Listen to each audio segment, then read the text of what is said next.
عیب جو اس میں موجود ہے وہ عیب بھی تجھے گھر کے اندر بیٹھ کر نجی اور ذاتی محفل میں بھی بیان کرنے کی اسلام اجازت نہیں دیتا، اور اسلام نے اس کو غیبت کا نام دیا۔ اور میرے نبی پاک صلی اللہ علیہ وسلم نے فرمایا یہ فعل کہ تو گھر کے اندر بیٹھ کر کسی کی عزت کے بارے میں بات کرے، سمجھ لے تو نے زنا سے بھی برا کام کیا، یہ بدتر ہے زنا سے بھی۔ یہ جو زیادتی اور ظلم ہے نا میرے بھائی، اس کو اسلام نے اس قدر زیادہ ناپسند کیا، اور اس پر اسلام نے اس قدر زیادہ احکامات بیان کیے۔ میرے نبی کریم صلی اللہ علیہ وسلم نے فرمایا قیامت کے دن اللہ مظلوم کے ساتھ ہوگا۔ اللہ کس کے ساتھ ہوگا؟ قیامت کے دن اللہ مظلوم کے ساتھ ہوگا۔ اور یہ لفظ ہیں حدیث مبارکہ میں ابن حجر علیہ رحمہ نے لکھے، اللہ قیامت کے دن مظلوم کے ساتھ ہوگا۔ اور اگلے لفظ سنو گے تو حیران رہ جاؤ گے، فرمایا اللہ قیامت کے دن مظلوم کے ساتھ ہوگا اگرچہ وہ مظلوم کافر ہی کیوں نہ ہو، اگرچہ وہ مظلوم اللہ اس کے ساتھ ہوگا۔ اللہ قیامت کے دن مظلوم کے ساتھ ہے، اگرچہ وہ والا رٹا نہیں کہ میری برادری کا ہے تو میں نے سپورٹ تو کرنی ہے نا۔ ہم تو ظالموں کے ساتھ ہوتے ہیں۔ ہمارے دیہاتوں میں رواج ہے کہ نوجوان کسی کی عزت پر ہاتھ ڈالتا ہے، کسی کی بیٹی کو بھگا کے لاتا ہے تو اس کے دوست اس کی مدد کرنا فریضہ سمجھتے ہیں، اس کو سپورٹ کیا جاتا ہے، اس کو رہنے کو جگہ دی جاتی۔ ہم یہ نہیں دیکھتے کہ وہ چوک میں لڑائی ہوئی ہے اور ہمارے بچے کی کسی کے ساتھ پٹائی ہوئی تو ہم تو بندوقیں، ڈنڈے، کلاڑیاں اٹھا کے چلے جاتے ہیں۔ وہاں جا کے تحقیق پہ پتہ چلتا ہے کہ ظلم تو ہمارے بچے کا ہے، تو پھر مدد کس کی کرنی چاہیے تھی؟ ہم کس کی کرتے ہیں؟ میرے نبی کریم صلی اللہ علیہ وسلم کو اپنی امت سے بڑا پیار ہے، حضور کو بڑی محبت ہے۔ فرمایا قیامت کے دن لوگ اپنے اپنے ممبروں پہ بیٹھیں گے پر میں سجدے میں گر کے اپنی امت کی دعائیں مانگوں گا۔ قیامت میں جو بچے گا وہ میرے نبی پاک کی برکت سے بچے گا۔ لیکن رسول کریم علیہ الصلوۃ والسلام نے فرمایا ظلم کر کے نہ آنا، تمہاری باقی کمیوں پہ میں پردے ڈلوا دوں گا، ظلم کر کے نہ آنا۔ امام بہقی روایت لائے ہیں، محبوب پاک نے فرمایا میرے امتی نے کسی ذمی کافر کے ساتھ اگر زیادتی کی، وہ ٹیکس دیتا تھا، جزیہ دیتا تھا، ذمی کافر تھا، اور میرے امتی نے اگر اس کے ساتھ زیادتی کی تو نبی پاک صلی اللہ علیہ وسلم فرماتے ہیں میں قیامت کے دن اس کافر کے ساتھ مل کر اپنے امتی پر اللہ کی بارگاہ میں مقدمہ دائر کروں گا، میں خود مقدمہ دائر کروں گا۔ یہاں ظلم کی آندھیاں چلتی ہیں، طوفان چلتے ہیں، لوگ دوائیوں میں ظلم بیچتے ہیں، لوگ تعلیم کے نام پر ظلم کرتے ہیں، لوگ خیر کے نام پر ظلم تقسیم کرتے ہیں۔ یہاں اللہ اکبر ایسے ایسے رنگ دیکھنے کو ملتے ہیں۔ اب بنے گا کیا؟ کیا ہر زینب اسی طرح تڑپ کے چلی جائے گی؟ اس کا رزلٹ کیا نکلے گا؟ ہمارے یہاں تو نمبر گیم چلتی ہے، سیاستدان شعر لکھ کے لاتے ہیں، وہ ٹی وی پہ بیٹھ کے ایک دوسرے کو نیچا دکھانے کی کوشش کرتے ہیں۔ ساری سیاسی جماعتوں کے سربراہوں کو وہاں ہونا چاہیے تھا کہ نہیں ہونا چاہیے تھا؟ کیوں نہیں بولتے آپ لوگ؟ آپ کب بولیں گے؟ ابھی بھی وقت نہیں آیا آپ کے بولنے کا۔ ان کو وہاں ہونا چاہیے تھا کہ نہیں ہونا چاہیے تھا؟ یہ آپ کے نمائندے ہیں، ان کو ہونا چاہیے تھا وہاں۔ میرے نہیں ہیں، اللہ جانتا ہے، ایک بھی نہیں ہے ان میں سے، سوال ہی نہیں پیدا ہوتا۔ ہمارے یہ نمائندے ہوں گے، سوال ہی نہیں پیدا ہوتا۔ ہمارے نمائندے نہیں ہیں، یہ آپ کے بھی نہیں ہیں، بس تھوڑا سا وقت اور رہ گیا ہے، پھر انشاءاللہ سارا پاکستانی سمجھدار ہو جائے گا۔ یہ کسی کے بھی نہیں ہے۔ میرے بھائی نمبرنگ ہو رہی ہے۔ میں رات گجرات میں تھا تو میں کہہ رہا تھا کہ ایک صاحب کہنے لگے مجھ سے وہاں کے پنجاب کی حکومت کو ریزائن کرنا چاہیے تھا کہ نہیں کرنا چاہیے تھا، تو میں نے کہا ریزائن وہ کرتے ہیں جن کے اندر کو تھوڑا بہت شرم کا مادہ ہوتا ہے۔ یہ لوگ ریزائن کریں گے؟ یہ کیسے کر سکتے ہیں؟ اور پھر ریزائن صرف ان کو نہیں کرنا چاہیے تھا، میری تو دعوت یہ ہے کہ ہر سیاسی جماعت ریزائن کرے، ہم اس ملک میں سیاست نہیں کریں گے. مذہبی جماعتیں تبلیغ کرنا بند کر دیں. پیرانے عظام گدی نشینیاں چھوڑ کے باہر نکلیں. یہ جو ہر چوک اور ہر چوراہے میں لوگ نصیحتوں کا بازار گرم کر کے کھڑے ہیں، یہ چھوڑ دیں. کیا اثر ہے تمہاری تبلیغوں کا؟ کیا مل رہا ہے قوم کو؟ تمہاری گدیاں کیا تزکیہ نفس کر رہی ہیں؟ اور ہر اس آدمی پہ مقدمہ ہونا چاہیے جس کے موبائل میں گندی فوٹو ہے. ہر وہ آدمی مجرم ہے جو گند دیکھتا ہے، گند آگے تقسیم کرتا ہے. ایسے ہی ایک دو آدمی کا نام لگا کے چپ کر گئے ہو. صبح قیامت کے دن اس زینب کے خون کے حساب میں مجھے بھی پوچھا جائے گا اور آپ کو بھی پوچھا جائے گا. ہر ایک آدمی دوسرے پہ بوجھ ڈال کے خاموش ہو جاتا ہے. حکومت نے غلط کیا. حکومت بنوائی کس نے تھی؟ کس نے ووٹ دیا تھا؟ برابر کے شریک ہیں ان کے جرموں میں جو ان کو ٹھپے لگاتے ہیں. چپ کر جاتے ہو تنقید کر کے. حضرت سیدنا امام مالک رحمت اللہ علیہ فرمایا کرتے ظالموں کا مددگار بھی ظالم ہوتا ہے. تو ان کو ٹھپے لگانے والا ظالم نہیں ہوتا؟ وہ نہیں مددگار ظالموں کا؟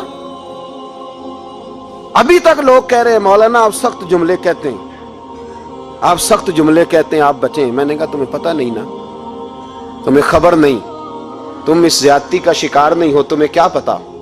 میرے ایک چچا کا بیٹا تھا، اکلوتا تھا، وہ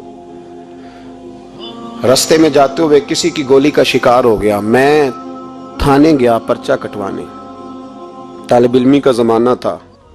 جب میں گھر سے نکلا تھا تو میری جیب میں 2 روپے تھے.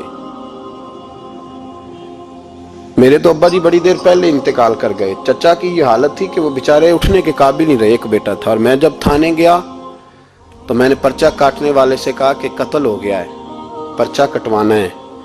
اور ڈاکٹر یہ کہتا ہے، ڈاکٹر یہ مسیحا بنے پھرتے ہیں قوم کے، وہ کہتا ہے لاش کو ادھر رکھو اور پہلے پرچہ کٹوا کے لاؤ، پھر پوسٹ مارٹم کریں گے.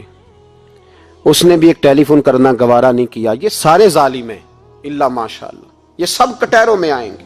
ان سب کو حساب دینا. ان کی گودوں میں بیٹھنے والے مولوی اور پیر سب سے پہلے وہ لٹکائے جائیں گے. سب سے پہلا نمبر ان کا ہے. میں نے جا کے کہا پرچہ پہلے پرچہ کٹواؤ پھر پوسٹ مارٹم شروع. میں نے کہا پرچہ، تو پولیس والا مجھے کہنے لگا ایک پینسلوں کا ڈبہ لاؤ. یہ نمائندے ہیں ہمارے، یہ ہماری حفاظت کرنے پہ ہیں. تم نے خود اپنے لیے پولیس بنائی ہے. زینب کا چچا کہتا ہے جب میں تھانے گیا تھا پرچہ کٹوانے، مجھے پولیس والے کہتے تھے اگر مالٹے ٹھنڈے ملتے ہیں تو لے کے آ. اور زینب کا چچا کہتا ہے کہ وہ مجھے کہتے تھے کہ جا نیسلے کی 2 بوتلیں لا، پانی پینا ہے. اس ملک میں بسنے والوں کا کوئی وارث نہیں، کوئی نہیں ان کا والی وارث. اور کہتے ہیں کوڑے میں پڑی لپٹی ہوئی خون سے لاش. اور مجھے پولیس والے کہتے ہیں فلانے نے لاش ڈھونڈی ہے، اسے تو پہلے 10,000 دے لے. میں ظالم ہوں، آپ ظالم ہیں جنہوں نے ان ظالموں کو اپنا سپہ سالار بنایا. تیاری کر رہو اللہ کے حضور. میں نے پوچھا رب کریم سے مولا تو بتانا رزلٹ کب نکلے گا؟ تو رب کریم نے فرمایا دنیا تو غافل ہو سکتی ہے، وَلَا تَحْسَبَنَّ اللَّهَ غَافِلًا عَمَّا يَعْمَلُ الظَّالِمُونَ. کر جا کے سورۃ ابراہیم کی آیت نمبر 42 پڑھو. رب فرماتا ہے اللہ غافل نہیں ہے ان لوگوں سے جو دنیا میں ظلم کر رہے ہیں. اللہ ظالموں کے کاموں سے غافل. تو پھر مولا رزلٹ کیا ہے؟ فرمایا انما یؤخرہم لیوم. اللہ نے ایک دن کے لیے یہ فیصلے رکھے ہوئے ہیں. رب روز عدالت نہیں لگائے گا، اللہ نے ایک دن رکھا ہوا ہے. تشخص فیہ الابصار. فرمایا میں ظالموں کو اس طرح لٹکاؤں گا کہ لوگوں کی آنکھیں کھلی کی کھلی رہ جائیں گی. میں ظالم کو، رب کریم فرماتا ہے مجھے کوئی غافل نہ سمجھے. وقت آنے والا ہے، وقت آنے والا ہے. حضرت وہب ابن منبہ رحمت اللہ تعالی علیہ فرماتے ہیں، آپ فرماتے بنی اسرائیل کے اندر ایک بادشاہ بڑا ظالم تھا. اس نے محل تعمیر کرنا شروع کر لیا. محل بن رہا ہے، محل کے بیچ ایک جھونپڑی آ گئی، کٹیا ایک بوڑھی عورت کی. تو بادشاہ نے اس بی بی سے کہا کہ یہ کٹیا، یہ جھونپڑی دے دو، میرے محل کا نقشہ خراب ہوتا ہے. تو بوڑھی کہنے لگی میں بیوہ بھی ہوں، بے اولاد بھی ہوں. جب میں بیاہ کے یہاں آئی تھی تو میرے ابا نے کہا تھا بیٹی تیرا جنازہ نکلنا چاہیے، تو چلو मैं पका हुआ फल हूं, थोड़ा वक्त रह गया है, मर जाऊंगी तो तुम्हारा ही है, मेरा कौन सा कुबाली वारस है। चलो जिंदगी की जो सांसें रह गई हैं मुझे यहां गुजार लेने दो। बूढ़ी मिन्नत करने लगी। बादशाह ने कहा नहीं नहीं, तू पैसे ले और हमें खाली करके दे झोंपड़ी। बादशाह ने इसरार किया तो बूढ़ी कहने लगी नहीं मैं नहीं दूंगी। वो अपने घर के अंदर बैठ गई। यूं समझ लीजिए कि बिल्डोजर तैयार करके छुपा दिया गया। 2 4 5 सिपाही खड़े कर दिए कि बूढ़ी ने को सारी जिंदगी घर में तो नहीं ना बैठना, निकलना तो है ना बाहर। जब निकले ना तो फौरन इसका मकान गिरा दो। 2 4 5 10 मिस्त्री इकट्ठे लगाओ, दीवार बना दो। इस तरह कब्जे होते। बूढ़ी कुछ देर तो चिमटी रही घर के साथ, फिर उसको निकलना भी था। जब उसने समझा कि अमन हो गया है, फिर वो बूढ़ी बाहर निकली। और जब वो गई बाहर, चंद घंटों के बाद वापस आई तो झोंपड़ी गिरी हुई थी। घर की छत के तिनके हवाओं के साथ बिखरे हुए थे। नया मकान बन गया। वहाब इब्ने मुनब्बे अलैहि रहमा फरमाते, उस बीबी ने जो दुआ मांगी तो अर्श फर्श हिलने लगे, जमीन कांपने लगी। उस बीबी ने लफ्ज पता क्या अदा किए? कहने लगी, ए अल्लाह, मैं तो मौजूद नहीं थी, तू बता तू कहां था। अल्लाह मैं तो नहीं थी। ज़ैनब की अम्मा भी पूछती है, अल्लाह मैं तो नहीं थी, तू तो मौजूद था ना। तो अर्श का मालिक कहता मैं हिला दूंगा। जरा इन उलमा को, मशाइख को, इन अरबाब इक्तदार को देख लेने दो, मेरी ढील है, मैं इन्हें हिला दूंगा। कहती अल्लाह मैं तो नहीं थी, तू कहां था, तू बता। रब करीम ने फरमाया जिब्रील दौड़ के जा, दौड़। अल्लाह हुक्म क्या फरमाया, पलट दे इस बस्ती को, तबाह कर दे उन लोगों को जो जुल्म पर चुप रहते, उन्हें तबाह कर दे। दुनिया में कतील उससे मुनाफिक नहीं कोई, दुनिया में कतील उससे मुनाफिक नहीं कोई जो जुल्म तो सहता है बगावत नहीं करता। उससे मुनाफिक नहीं कोई। मुनाफिक बन के जीना बंद कर दो, अब मोमिन बन के जीना सीखो। इन जालिमों के खिलाफ बोलो। मेरे अजीज कहते हैं तबाह कर दो बस्ती को। बस्ती उलट दी, घर तबाह हो गए। याद रखो अर्श का मालिक कहता है तो मैं देख रहा हूं, वरना कोई मौजूद ना था, मैं तो था ना, मैं तो सारा कुछ देख रहा हूं। मैं इस वला तहसबन्नल्लाह गाफिलन अम्मा यअमलुज़ ज़ालिमून, लोग अल्लाह को गाफिल ना समझें। और फिर मीडिया चीखता है, कहता है जी बड़ा जुल्म हुआ। इस काम में सबसे ज्यादा किरदार इस बुराई को फैलाने में मीडिया का है। मीडिया तो बच्चों को गुनाह के तरीके बतलाता है। और हुकूमतें, मुमताज कादरी का जनाजा ना दिखाना हो तो मीडिया सारा बंद हो जाता है। फैजाबाद धरने का जुल्म ना दिखाना हो तो मीडिया सारा बंद हो जाता है। तो गंद रोकना चाहे तो गंद रुक सकता है कि नहीं रुक सकता? ये पाबंदी, ये टेक्निकली जमाना है। अगर ये बंद करना चाहे तो हर चीज अपनी जगह पे बंद हो सकती है कि नहीं? बोले। लेकिन हम तो रोएंगे ना, फेसबुक पे तस्वीर लगाएंगे ज़ैनब के साथ जुल्म हुआ, तो तेरी तो हमाम वाली दुकान पे गंदी फोटो लगी हुई है, तेरे तो मोबाइल में सारा गंद है। इस गंद की तरवीज और इशात में तो मैं और आप शामिल होते जा रहे हैं। गंद तो प्रमोट हो रहा है, इसी से तो लोगों के जज्बात उभरते हैं। अब्बा जी कहते हैं मुझे एतबार है, मुझे एतबार है बेटी पे। ये क्या तमाशा हुआ एतबार का? ये क्या बात हुई? एतबार किसको कहते हैं? हजरत जुनैद बगदादी रहमतुल्लाह ताला अलैह, आपसे किसी ने पूछा, मैं थोड़े दिन पहले, मुझे गुजरात यूनिवर्सिटी के कुछ तालिब इल्मों ने दावत दी, कुछ असातिज़ा ने कहा कि यहाँ सीरत सेमिनार है, आप आएँ। सियालकोट में जो कैंपस है, मैं वहाँ जब पहुँचा तो मैंने कहा यार ये सिर्फ लड़के होने चाहिए। कहने लगे इतने इतने बोले मौलवी तकरीर करते हैं लड़कियों में, तो आप। तो मैंने कहा यार मुझे दिखिया नू समझ लो, पुराने ख्यालात का हूँ, और वैसे भी मेरे लिए मौलवी हुज्जत नहीं, मेरे लिए रसूलुल्लाह का दीन हुज्जत है, तो आप पर्दा कराएं। खैर उन्होंने मेहरबानी की, कोई पार्टीशन हो गई। जब मैं पहुंचा तो शायद 1.5 मिनट लगा हो मुझे गेट से हाल में जाने तक, लेकिन वहां जो बच्चे और बच्चियों का मैंने हाल देखा तो मैं दुआ मांग रहा था, ऐ अल्लाह तू इस कौम पे फजल फरमा, इस कौम पे। अब्बा जी कहते मुझे एतमार है। नाबीना से अभी अब्दुल्ला इब्ने मखतूम रदी अल्लाह ताला, वो आए हैं तो नबी पाक सल्लल्लाहु अलैहि वसल्लम ने फरमाया आयशा पर्दा कर लो, तेरे घर में बसने वाली बीबी सैयदा आयशा से भी पाक है, तेरी बेटी हजरत आयशा सिद्दीका से भी ज्यादा हुर्मत वाली है। नबी पाक ने फरमाया आयशा पर्दा करो, हुजूर वो नाबीना है। फरमाया तुम्हें तो नजर आ रहा है ना, तेरा एतबार यहां से भी ज्यादा बढ़ गया है। हजरत जुनैद बगदादी से कहा हुजूर हमें कुरान शरीफ पढ़ा दें। आपने फरमाया दरमियान में औरतें पर्दा डालें फिर पढ़ाऊंगा। कहा हुजूर कुरान पाक ही पढ़ाना है। तो हजरत जुनैद फरमाने लगे पढ़ाने वाले हसन बसरी हो और पढ़ने वाली राबिया बसरी हो और दरमियान में कुरान पढ़ा हो, फिर भी मैं उन्हें बगैर पर्दे के पढ़ने की इजाजत नहीं देता। यहां तो हाल ही कोई नहीं।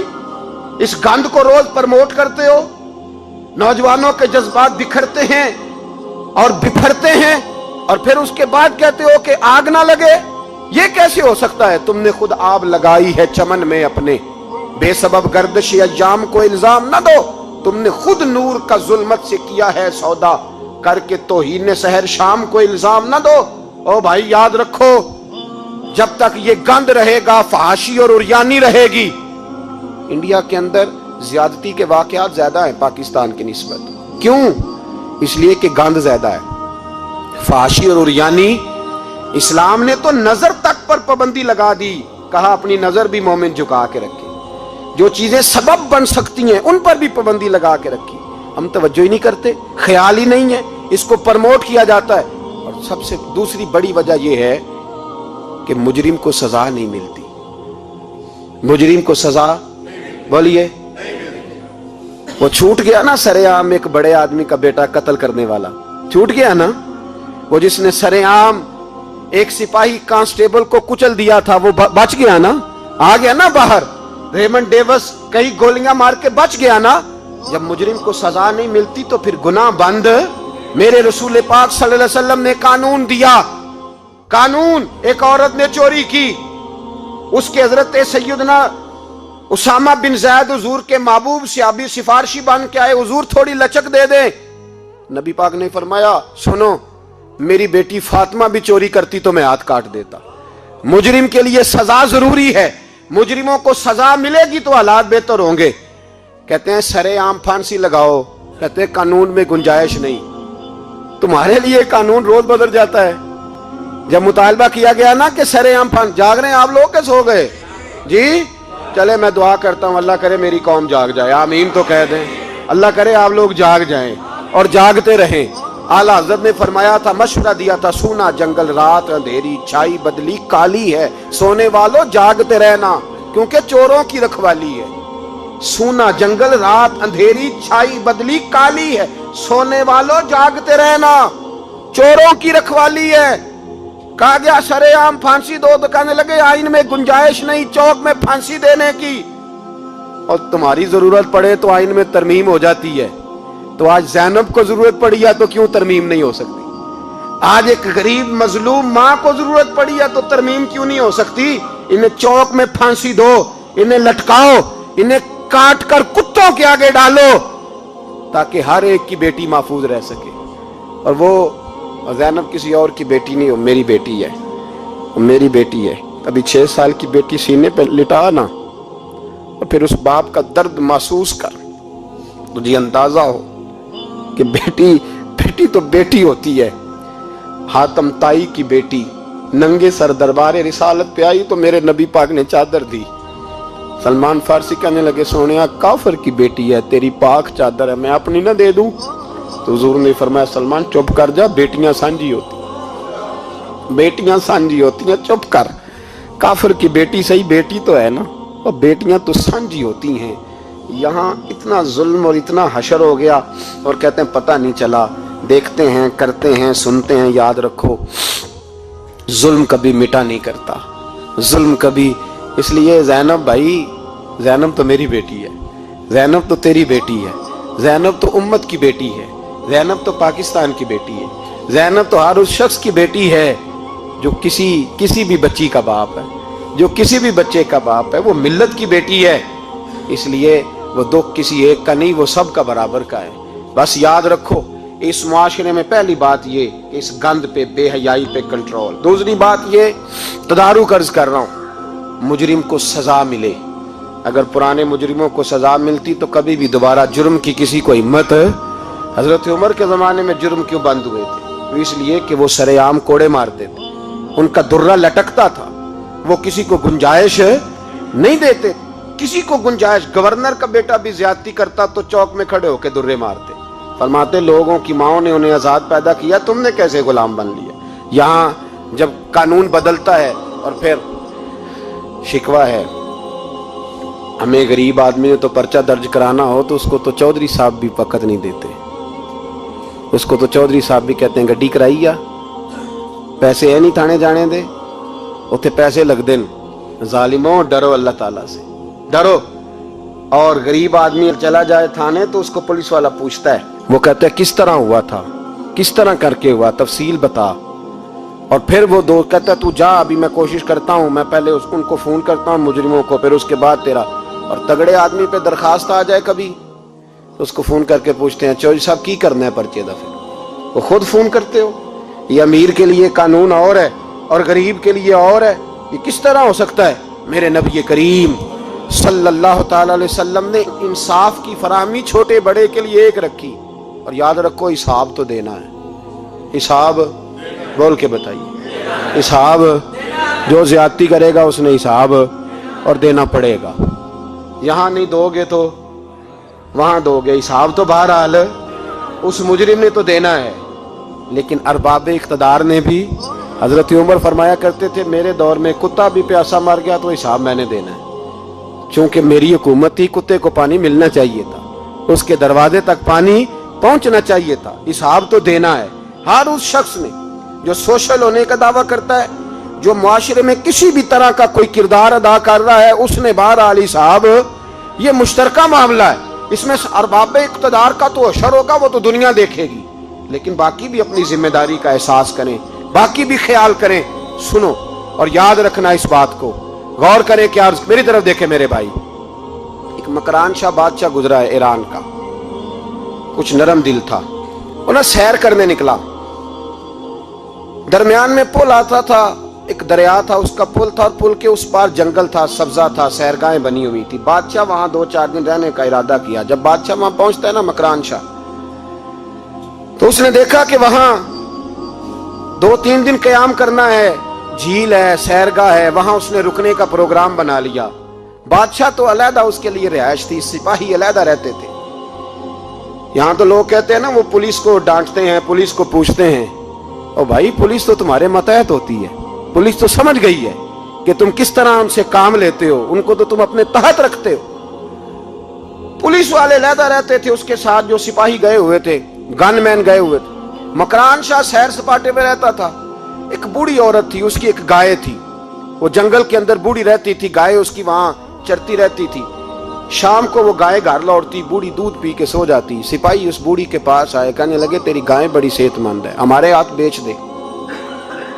बूढ़ी ने कहा मेरे बुढ़ापे का सहारा है, उसका दूध पी के मैं जिंदा हूं, बेचूंगी नहीं। वही वाला काम जो हमारे मुल्क में होता है कि कीमत के साथ जमीन देनी है कि मुफ्त देनी है। जब बड़े आदमी को पसंद आ जाती है तो कहते हैं मोल देनी है कि मुफ्त देनी है, तो देनी पड़ती है, गरीब है क्या करें, मजबूर है, मजलूम है।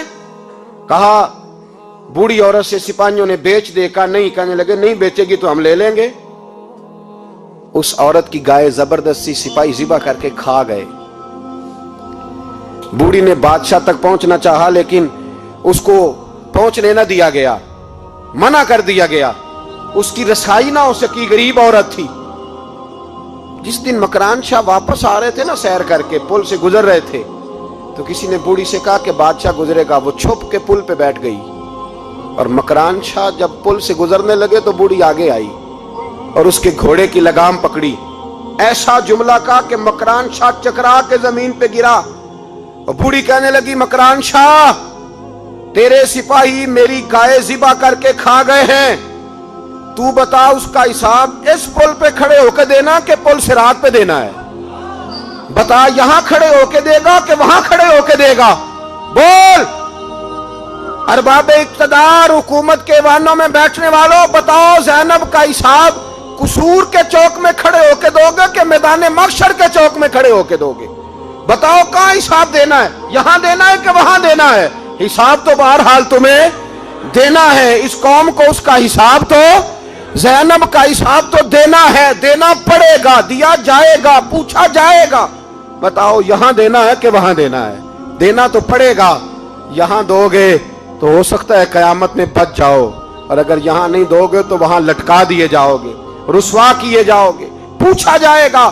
مکران شاہ چکرا کے گرا زمین پہ اور گر کے کہنے لگا بی بی میں وہاں حساب نہیں دے سکتا، دو دینا یہیں لے لے، جو لینا یہیں لے لے، آ جاؤ، وقت ہے، گنجائش ہے، مہلت کے دنوں میں توبہ کر لو، پلٹ آؤ، اللہ کے حضور حاضر ہو جاؤ۔ اس معاشرے کو صفائی کی ضرورت پڑ گئی ہے۔ اس معاشرے میں ہر آدمی اپنا کردار ادا کرے، ظالم کے خلاف اٹھے، بے حیائی، فحاشی، عریانی، بدنگاہی، اس کے خلاف اٹھے۔ حضرت امیر معاویہ رضی اللہ تعالیٰ عنہ اپنے دور حکومت میں باہر نکلے، ایک بی بی با پردہ عورت برقعے میں گلی میں گھوم رہی تھی، برقع ڈال کے۔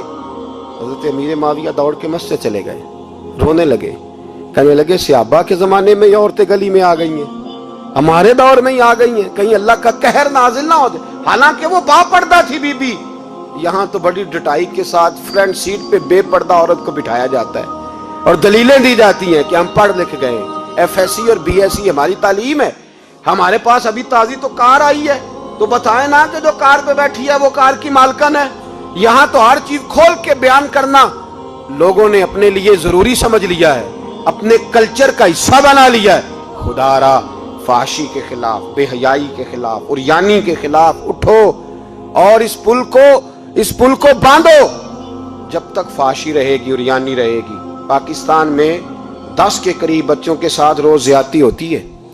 یہ آپ کے قومی اخبارات کی آج صبح کی رپورٹ ہے۔ یہ تو وہ چیزیں ہیں جو کھل کے باہر آ گئیں، اور اس کے علاوہ جو بے حیائی کے اڈے کھلے ہوئے ہیں، نہ جانے ان کی تعداد کتنی، کس قدر زیادہ ظلم ہو رہا ہے۔ میرے رسول پاک صلی اللہ تعالی وسلم نے فرمایا جب کوئی زنا کرتا ہے تو ایمان اس کے سینے سے نکل جاتا ہے اس کے سینے سے۔ آنکھوں پر پردہ ہونا چاہیے، کانوں پر پردہ ہونا۔ اور اگر زینب کے قتل کے بعد بھی کسی کے موبائل میں گندی تصویر ہے اور اس کے قتل کے بعد بھی بے حیائی کے گانے اس کے موبائل میں ہیں، تو پھر وہ رسم کے آنسو نہ بہائے، پھر وہ صرف 2 منٹ کے لیے آگے بڑھ کے مرثیہ خان نہ بنے، وہ پھر شاعر اور ادیب بننے کی کوشش نہ کرے، وہ پھر اپنے حصے کا جملہ لگا کر اپنے آپ کو فیس بک پہ ایکٹیو رکھنے کا تماشا نہ کرے۔ کیا مطلب ہوا ان چیزوں کا؟ اگر ابھی بھی برائی کے خلاف نہیں اٹھنا، بے حیائی اور فحاشی کے خلاف نہیں اٹھنا، میرے عزیزو آخری بات سننا اور اس کو ہمیشہ یاد رکھنا۔ میرے نبی پاک صلی اللہ تعالی علیہ وسلم نے فرمایا ہے کسی ایک